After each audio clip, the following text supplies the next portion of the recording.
반갑습니다. 이병철의 문화탐구의 이병철입니다. 오늘 여러분들과 함께 과자에 대해서 한번 이야기해 보려고 하는데요. 빵과 다르게 과자는 서양과 동양에서 동시에 발전을 했습니다. 특히 서양에서는 후식과 담소를 위한 식재료로 발전해 왔고요. 동양에서는 불교나 유교 등의 재래의식을 위한 차문화와 함께 발전했지요.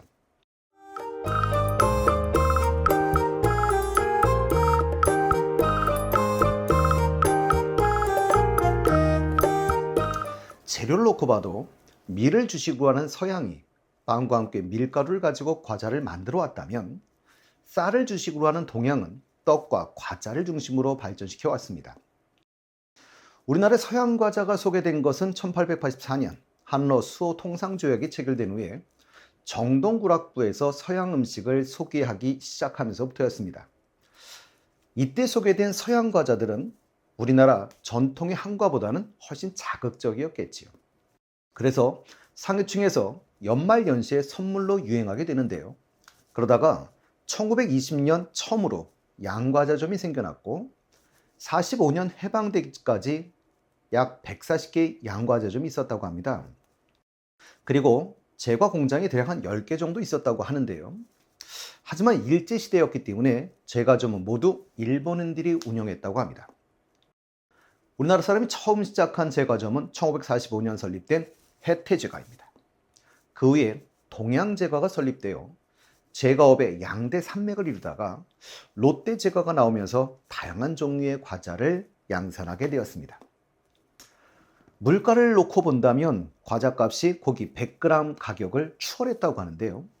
대한민국에서 모두의 건강을 위해 과자를 비싸게 만들어 그것도 부족해서 다량의 질소를 끼워 넣어주고 있습니다. 아주 크게 부풀려서요. 재밌게도 우리가 아는 포카칩의 포카는 스페인어 사전을 찾아보면 얼마 안 되는, 거의 없는 이런 뜻이라고 하는데요. 왠지 오늘따라 마음에 정말 와닿습니다. 봉지는 엄청 큰데 내용물은 거의 없죠. 그건 왜 그럴까요?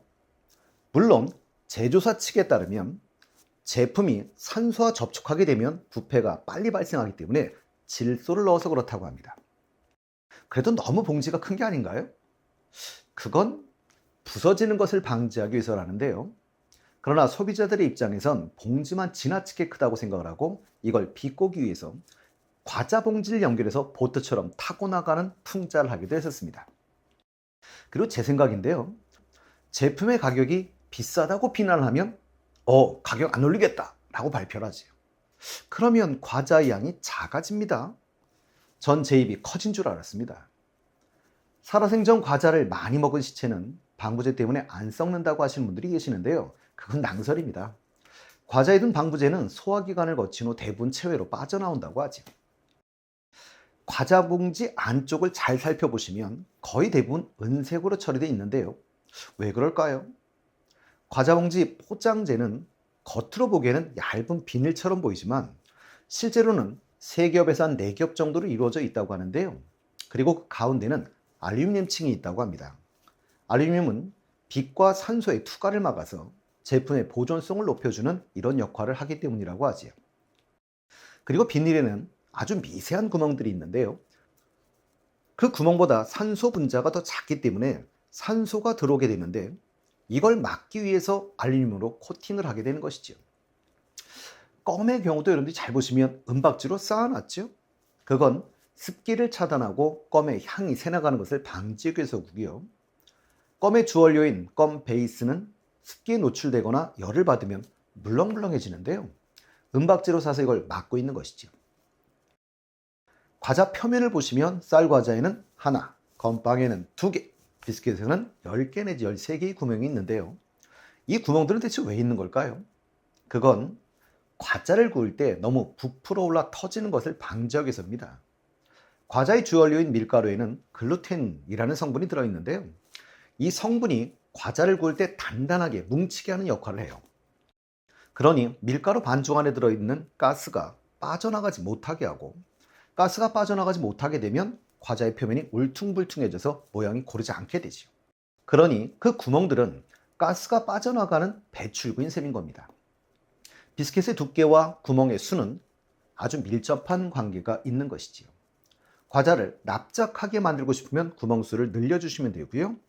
반대로 부풀리고 싶으면 구멍수를 줄이시면 되는 겁니다. 자, 오늘 이야기 중에 마지막은 좀 재밌는 상품들을 몇 개 소개해드리고 갈까 하는데요. 첫 번째는 켈로그입니다. 조나비 켈로그 박사는 성욕을 악의 근원이라고 여겼고 곡물 위주의 식사를 토대로 병을 치유할 수 있다고 믿었던 것 같아요. 그래서 콘프레이크를 개발했습니다. 그런데 찰스 포스트라는 사람이 이것의 상품성을 알아보고 먼저 제품을 출시하지요.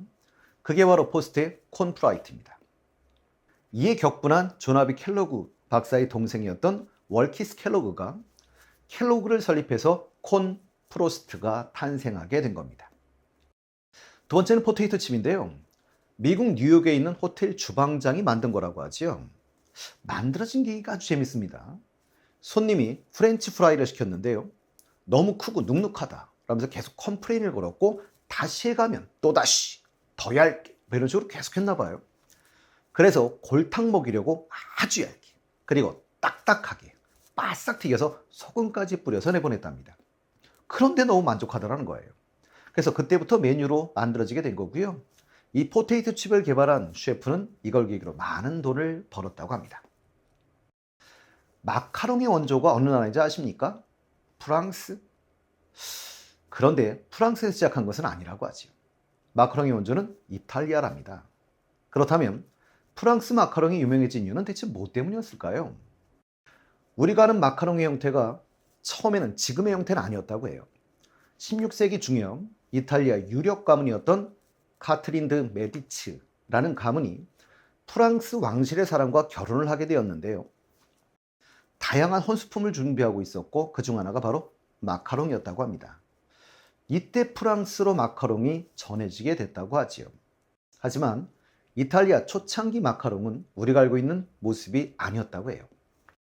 달걀 흰자, 설탕, 아몬드 가루 등을 사용하는 것은 같았지만 좀 더 쿠키 쪽에 가까운 모양이었다고 합니다.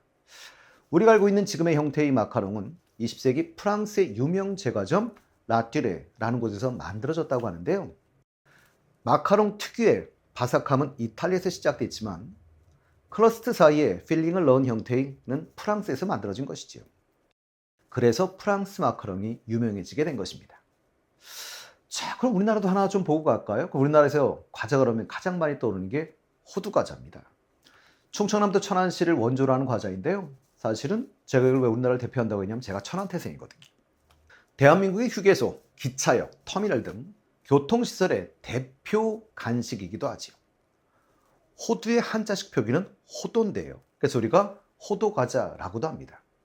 그럼 천안 호두과자는 왜 유명해졌을까요? 옛날에는 천안역에서 기차가 많이 서고 또 정차도 오래 하곤 했었다는데요. 그때 호두과자 가게가 아이들을 시켜서 기차를 돌아다니며 호두과자를 팔게 하면서 유명해졌다고 하네요. 천호두과자는 우리나라에서 처음으로 지역 이름을 붙여서 판매한 간식으로 최초의 지역 브랜드라고도 할 수 있을 겁니다.